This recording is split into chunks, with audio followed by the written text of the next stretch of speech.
Dalam kegelapan malam, setitik cahaya bisa jadi semangat dan pedoman.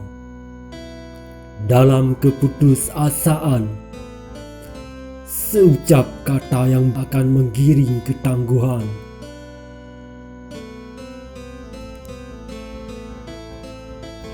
Dalam pengetahuan, berjalanlah terlunta di kegelapan kebodohan, hingga arah jalanmu hilang. Terimalah nasehat-nasehat gurumu untuk keselamatan. Dalam percintaan, semangat yang menggebu, mengantarkanmu menggenggam bunga yang tak engkau ketahui warnanya.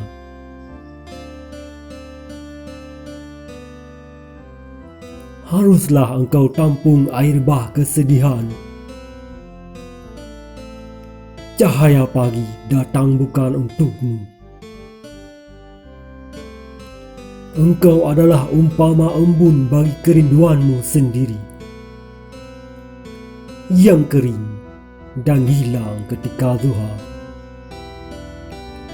Letakkan semangatmu pada penerimaan. Engkau pun dirajakan oleh sang ratumu.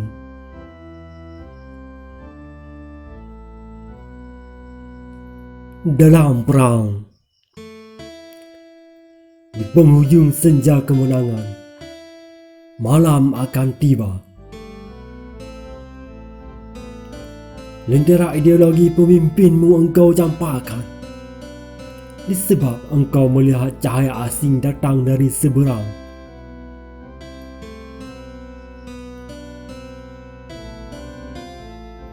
Engkau akan menaiki tahta impian dalam mimpi buruk di tengah malam.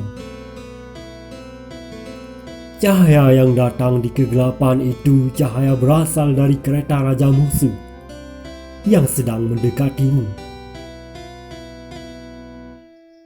Ambil kembali lentera kecil indatu yang telah kau buang. Hanya ia yang nyalanya mencapai fajar dan tak membakarmu.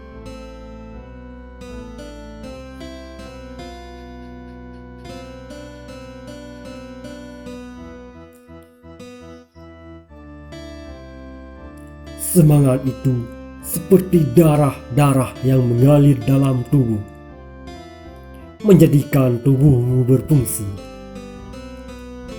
membuatmu bertindak, berjalan sesuai ke arah yang ingin dituju. Tanpa semangat, engkau akan menjadi raja, menjadi kuda-kuda betina yang ditunggang musuh, yang akan mengorbankan, menginjak-injak taman bunga milik rakyatmu saat melaju kencang.